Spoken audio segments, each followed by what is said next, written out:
Amén.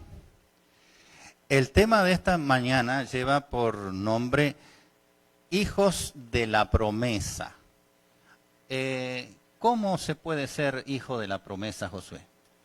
Bueno, de entrada estamos mirando que la promesa se fue dada a Abraham, pero por extensión se dijo, bueno, todas las naciones de este mundo serán benditos en tu nombre.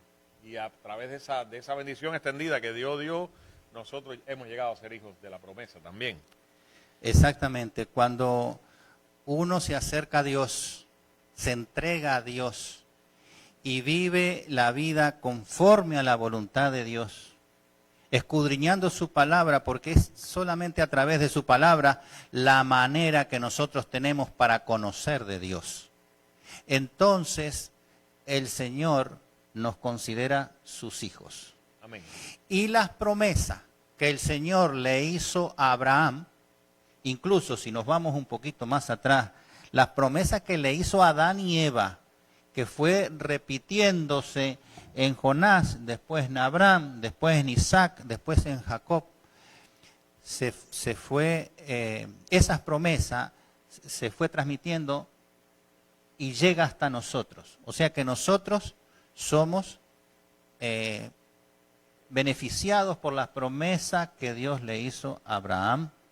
No, y queda algo claro, pastor, no fue que nos fuimos enganchando en la promesa. Desde el principio Dios dijo, todos serán benditos, esta promesa es para todas las generaciones. Primero se lo dijo a Abraham, pero le dejó claro que iba a ser extendida a toda la humanidad. Claro, porque ahí dice, en ti serán benditas todas las naciones de la tierra.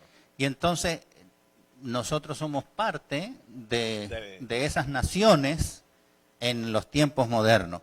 Y qué interesante el versículo que dice aquí en Mateo 28:20. He aquí yo estoy con vosotros todos los días hasta el fin del mundo. Eso es algo tremendo, porque mucha gente, sobre todo cuando está padeciendo una situación difícil, piensa que Dios no existe o piensa que Dios no está, que Dios no lo escucha. Sin embargo, aquí está la promesa, que el Señor va a estar con nosotros todos los días, hasta el fin del mundo. Dentro del estudio, dentro del funcionamiento de la promesa, Dios promete que iba a ser un escudo. Y en varias ocasiones repite, es un escudo para Vamos a leer ese versículo para que las personas entiendan de qué estamos hablando. Vamos a Génesis 15, capítulo 15, versículo 1. Dice así: después de estas cosas, vino la palabra del Señor a Abraham en visión diciendo, no temas, Abraham, yo soy tu escudo y tu galardón será sobremanera grande. ¿Qué es? A ver, ¿cómo se puede entender eso del escudo? Y lo interesante de este versículo es que Dios habla en primera persona de una manera, dicho de manera redundante, de una manera personal. Yo soy tu escudo. No le está prometiendo que el escudo va a ser otro, ni que van a estar en contraparte. Personalmente, Dios está diciéndole que su relación con Él, su atención hacia sus necesidades, hacia sus problemas, hacia cada una de su andar en este mundo, iba a estar Dios pegado a Él, iba a estar atendiendo cada uno de sus problemas y es extensivo hacia cada uno de nosotros. Nos deja ver claramente que la relación de Dios con cada uno de sus hijos es personal, es individual. Es una relación de tú a tú. No es algo así como un problema empresarial. O impersonal. Ajá. Para ellos, para todos. Si no, yo voy a mandar a alguien que te atienda, no. Yo personalmente voy a estar contigo en cada momento. Ahora, ¿cómo puede ser Dios un escudo? Por ejemplo, yo me encontré en el pasado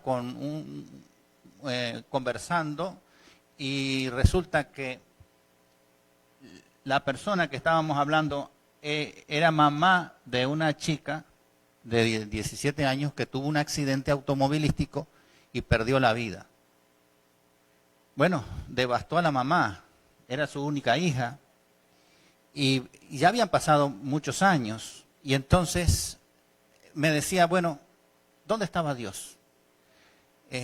Dios no existe, porque mira lo que le pasó a mi hija. Y mi hija supuestamente asistía a una iglesia, creía en el Señor, creía en Dios. ¿Cómo puede ser Dios un escudo para nosotros? ¿Qué me puedes decir tú al respecto? De hecho, la Biblia en 1 Corintios 10:13 dice, ustedes no han pasado por ninguna prueba que no sea humanamente soportable. Nosotros nunca seremos probados más allá de lo que podamos soportar. Y junto con las pruebas, el Señor da la salida. No estamos en el mundo perfecto. Dios nos prometió vida eterna en un mundo sin sufrimiento, sin angustia, pero hoy estamos en un campo de batalla. Es el lugar donde el universo está viendo las consecuencias del pecado. Entonces, Dios no dice que estaremos exentos. Él dice que en cada circunstancia Él nos va a dar la salida. Salida para solucionar el problema, salida para resistir el dolor, salida para la esperanza de saber que los que perecen en Cristo están solamente durmiendo para un encuentro en un mundo especial que Él preparó para nosotros. Así es, para el ser humano la pérdida de un ser querido es muy dolorosa. Sin embargo, para Dios no es problema porque Él resucita a los muertos. De hecho, Él lo dice allí en Juan 11:25, yo soy la resurrección y la vida, el que cree en mí, aunque esté muerto, vivirá. Pero el escudo que Dios quiere presentar aquí, hay que distinguir dos cosas. Primero, que nosotros estamos viviendo en un mundo de pecado. Y si estamos viviendo en un mundo de pecado, tarde o temprano nos va a tocar algo desagradable que no nos va a gustar en este mundo. Por ejemplo, nosotros estamos viviendo en medio de la pandemia. Ahora, porque yo vengo a la iglesia, estudio la palabra de Dios, no voy de pronto a agarrar el coronavirus. Todos estamos expuestos. Seamos personas que aman a Dios o que rechazan a Dios. Todos estamos expuestos a eso. Por lo tanto, mientras vivamos en este mundo, vamos a tener dificultades, vamos a tener problemas, vamos a tener aflicciones, dice el Señor Jesús en el capítulo 17. Sin embargo, cuando el Señor dice, yo seré tu escudo, es como ser el refugio donde yo me puedo esconder. Ahí lo tenemos que entender en un sentido espiritual. Por ejemplo, Él nos puede escudar del error, de la mentira, del engaño. Ahí nosotros tenemos un gran escudo que es la palabra de Dios, que es Dios hablando a través de su palabra hacia nosotros. Ahí nosotros podemos tener un escudo. Pero también, si nosotros vamos a Efesios 6, donde dice que nuestra lucha no es contra sangre ni carne, sino contra potestades y huestes de maldad. Son entidades invisibles a nuestra vista, pero que están tratando de dañarnos, de erradicarnos o de desviar nuestro camino. Entonces ahí el Señor es un escudo. Y eso claramente lo dice el Salmo 34:7. ¿Te acuerdas lo que dice el Salmo 34:7? El ángel del Señor acampa alrededor de aquellos que temen al Señor, o sea, que reverencian al Señor, que aman al Señor y los defiende. Algún día, dice la escritora Ellen Goldwhite, que vamos a ver lo que de cuántas cosas nos salvó el Señor en este mundo a través del ministerio de los ángeles. Amén. Porque hay un mundo espiritual que pelea en contra, pero está también los ángeles fieles a Dios que trabajan a favor nuestro. Entonces ahí tenemos el escudo. En la promesa del Mesías, se hizo una promesa. Sí, es verdad. Para nosotros, para todos los habitantes de este planeta Tierra. Y es importante que quede claro, la promesa y el plan de salvación es para todos. Nadie está exceptuado, no hay nadie que no tenga derecho a disfrutar de él, es para todos. Sí, ahí lo dice en Génesis 28, 14, todas las familias de la tierra serán benditas en ti y en tu simiente. Y dice Gálatas 3:29, y si vosotros sois de Cristo, ciertamente el linaje de Abraham soy y herederos según la promesa. Quiere decir que la promesa que se le hizo a Abraham de que iba a haber una bendición se extiende para todos aquellos que aceptan a Jesús como su Salvador, que tienen fe en que la palabra de Dios es verdadera. Ahí hay a veces personas que no llegan a comprender cómo la promesa que se le hizo a Abraham llega también a nosotros. Porque acá dice, tu simiente, es decir, tu descendencia. Pero nosotros descendemos de Abraham, tenemos sangre de Abraham en nuestras venas. Bueno, hay seres humanos que sí, a lo mejor nosotros tenemos o no tenemos, no lo sabemos. Pero para Dios, la herencia no es a través de la sangre, sino a través de la pertenencia. Cuando uno se entrega al Señor, pertenece al Señor. Y entonces allí es cuando el Señor nos considera herederos de la promesa, como dice allí Gálatas 3:29. Pero antes de ese versículo, él dice claramente en del 27 que no hay judíos. A ver, vamos aquí. Ni griego. Porque, exacto, ya no hay judíos ni griegos, no hay esclavos ni libres, no hay varón ni mujer. Hoy actualizando ese versículo para el día de hoy, tendríamos que decir, no hay latinos ni americanos, no hay europeos ni asiáticos, no hay blancos ni hay morenos. Todos somos uno en Cristo Jesús. Y cuando somos de Cristo, entonces somos herederos de la promesa. Dios nos considera sus hijos y podemos recibir todas las promesas que el Señor hizo a nuestros antepasados. ¿Y cuál es el medio para que el Señor cumpla la promesa? Bueno, Cristo es el medio para el cumplimiento de la promesa. Y por la aceptación de Cristo nos hacemos herederos y participantes de esta promesa que Dios dejó para que nosotros podamos disfrutar de ella. Correctamente. O sea, el Cristo es un descendiente de Abraham, es, digamos, por sangre. Sí, linaje terrenal.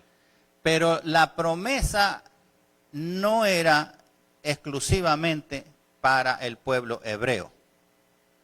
A través del pueblo hebreo, Dios quería bendecir a todo el mundo. Porque si nosotros leemos Juan 3:16, allí dice, de tal manera amó Dios al mundo. No dice que amó solamente a los hebreos, que amó a los judíos, o que amó a los latinos, o a los americanos. Amó al mundo, a todo ser humano de este mundo. Ahora, hay una condición. El mecanismo que Dios quiso establecer, escogió al pueblo hebreo, le dio conocimiento de salud, leyes sociales para que funcionaran como nación, y la prosperidad y el bienestar que iba a disfrutar ese pueblo por andar en los caminos de Dios iba a llamar la atención de todas las demás naciones del mundo para que vieran y entonces se interesaran, le fueran a preguntar qué hacen ustedes para poder vivir de la manera que viven. Y eso iba a llevar como resultado que entonces iban a conocer la palabra, las bendiciones, las promesas de Dios, el bienestar que trae para la vida de los seres humanos andar en los caminos de Cristo. Y de hecho hay un punto comparativo. Es el mismo propósito que Dios quiere con los cristianos de este tiempo. Que vivan en los caminos del Señor, que disfruten la paz que solamente Jesucristo sabe dar, distinta a la paz que da el mundo. Y las personas del mundo en su angustia van a tratar de acercarse, van a conocer, van a querer entender qué les permite a ellos vivir de esa manera. Y entonces el momento dado para nosotros, lo único que nos permite en este mundo de calamidades vivir y pensar y disfrutar la vida de una manera distinta es el conocimiento y la esperanza que nos ha dado nuestro Señor Jesucristo. Ok. Josué, tú dijiste algo muy importante ahí, dijiste algo, un punto muy clave que hay que dejarlo claro, que es que Dios le había revelado luz, bendición al pueblo de Israel para que las otras naciones se acercaran. Si vieran esa luz Y entonces ellos también tomaran una decisión. Lo que quiero dejar claro aquí es que la bendición está. Amén. El esfuerzo tremendo que hizo Dios para salvar al ser humano ya está hecho. Pero hay algo del ser humano que tiene que hacer, y es lo que tú dijiste, acercarse, ver, tomar la decisión de entregar su corazón a Dios.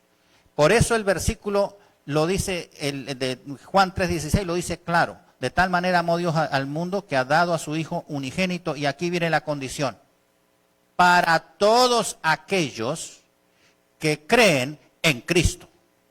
Porque la persona que no cree en Cristo se perdió de la bendición, se perdió de las promesas que Dios le hizo a Abraham. Pero cuando la persona sí acepta a Cristo, entonces, como leímos recién en Gálatas 3:29, los que están en Cristo entonces son herederos de la promesa. Son linaje de Abraham, no por sangre, sino por pertenecer a Dios, y son herederos de la promesa de Dios. Y la promesa es que el Señor un día va a venir a este mundo que cada vez se va apartando de Dios, que cada vez, como dice allí en 2 de Timoteo capítulo 3, también debes saber esto, que en los postreros tiempos vendrán tiempos peligrosos, porque habrán hombres amadores de sí mismos, avaros, vanagloriosos, soberbios, blasfemos, desobedientes a los padres, ingratos, impíos, etcétera. Y eso nosotros lo estamos viviendo en este mundo. La humanidad se está polarizando de un lado y del otro, de los que rechazan a Dios y de los que aman a Dios. Ahora, el punto es, ¿en qué lugar quieres estar tú? ¿En cuál de esos dos extremos quieres estar tú? En lo que acabamos de leer, en esas personas que no les interesa nada, sino estar bien ellos y el mundo que se caiga, no hay problema, o estar del lado de Dios, estar del lado de su pueblo y tener la paciencia y la confianza en el Señor, que si por casualidad atravesamos una dificultad, como dice el Salmo 24, aunque andes en valle de sombra de muerte, nosotros tenemos que tener la confianza, la seguridad de que el Señor está con nosotros. Porque lo dijo al empezar, dijimos que el Señor estará con nosotros todos los días hasta el fin del mundo. Pastor, y usted dijo algo interesante, usó dos palabras, confianza y esperanza. Y hablando del tema que estamos siguiendo, por ejemplo, Dios le hizo la promesa a Abraham de que sería de él saldría una gran nación, pero Abraham no vio eso. Pero no quiso decir que dejó de confiar. Y Isaac tampoco vio eso, su hijo. Y Jacob tampoco vio esa promesa. Nosotros empezamos a ver, la promesa se cumple en Israel, en Egipto, estando ellos en Egipto, que son una gran multitud, y de ahí sale esa sacado de Egipto. Entonces, ¿cuántas generaciones pasaron? Pero lo más importante de esta salvación es la confianza, es la fe. Estar convencido de que todo lo que ha dicho la palabra de Dios es cierto y verdadero. De que tal como Dios prometió, que las cosas se cumplen a su tiempo, al tiempo de Dios, que no es nuestro tiempo, pero con toda tranquilidad y certeza se cumplen. Y esta es la base de esta salvación, por lo que Abraham fue considerado un hombre justo, amigo de Dios, porque tuvo fe, porque no dudó. Y la base de la salvación para los seres humanos es la fe, en que el sacrificio de Cristo es verdadero y es para cada uno de nosotros. Así es. Sí, esa es la promesa que Dios le hizo a Abraham. de que él, a través de Abraham, iba a ser una nación grande y fuerte. Y esa promesa se fue transmitiendo en sus y como decíamos, distintas generaciones. como hablábamos ahorita, porque ahora lo tengo este versículo aquí, de que el propósito con el que Dios levantó la nación de Israel para que transmitieran al mundo todas estas enseñanzas, tenemos escrito en Primera de Pedro 2:9, dice, pero ustedes son una familia escogida. Le estoy leyendo la versión Dios habla hoy. Una familia escogida, un sacerdocio a servicio del rey, una nación santa, un pueblo adquirido por Dios. Y esto es así para que anuncien las obras maravillosas de Dios, el cual los llamó a salir de la oscuridad para entrar en la luz maravillosa. Esto lo dice el apóstol Pedro para nosotros, para los cristianos de este tiempo. No miremos que Israel cumplió o no cumplió el propósito para el que Dios lo llamó. Piensa que ese mismo propósito Dios nos llamó a nosotros con él, para que brillemos ante el mundo, para que vivamos una vida distinta, para que la gente, las personas del mundo, puedan darse cuenta que hay otra esperanza, hay otra manera de vivir, hay otra ilusión, y entonces vengan a conocer cuál es la fuente de esa alegría, de esa satisfacción, de esa manera de vivir, y ahí entonces puedan conocer a Cristo. Nosotros tenemos la misma responsabilidad y la misma función para la que fue llamado el pueblo de Israel. Exacto, así como el Señor llamó a Abraham en su tiempo, en el tiempo de Abraham, en este tiempo el Señor nos llama a cada uno de nosotros. Amén. Para hacer su obra, para dar testimonio y para que aquellas personas que no conocen todavía del Señor tomen la decisión de acercarse al Señor. Pero hablando de la promesa de Abraham, acá hay algo interesante en el libro de Hebreos. Hay un versículo muy, muy interesante. Vamos a leerlo por allí. Se encuentra en Hebreos 11. Vamos a leer del 15. Empezamos por ahí. Pues si hubiese estado pensando en aquella de donde salieron, está hablando de la ciudad de donde salió Abraham, la ciudad de Ur. Ciertamente tenía tiempo de volver, porque estamos hablando a nivel terrenal. Él salió de la ciudad y tenía tiempo de volver, si él quería, darse la vuelta y no hacerle caso a Dios y regresarse. Pero había un anhelo mejor, dice el versículo 16, y eso es la celestial. Es decir, el anhelo de Abraham y el anhelo de todo cristiano es llegar a la ciudad celestial, a la Israel celestial, a la ciudad que Dios tiene preparada, no construida, dice aquí, con manos humanas, sino hecha por Dios mismo, para aquellos que aman a Dios. Esa es la esperanza que Dios le prometió a Abraham y que nos promete hoy a cada uno de nosotros. Amén. Vamos a avanzar un poquito más y vamos a ir en la parte donde dice, engrandeceré tu nombre. ¿Qué significa eso de engrandecer el nombre? Bueno, la lección nos manda a dos versículos para comparar una diferencia que hay entre cuando los hombres decidieron hacer la torre de Babel. Dice, vamos a hacer una torre, vamos a hacernos grande, vamos a hacernos de un nombre. Y la diferencia donde Dios le dice a Abraham, yo engrandeceré tu nombre. Sí, lo dice aquí en Génesis. Vamos a leerlo, Génesis 12, capítulo 12, versículo 2. Y haré de ti una nación grande, y te bendeciré, y engrandeceré tu nombre, y serás bendición. Ahora, ¿de qué manera el Señor engrandece tu nombre? Mi nombre, el nombre de ustedes. ¿De qué manera?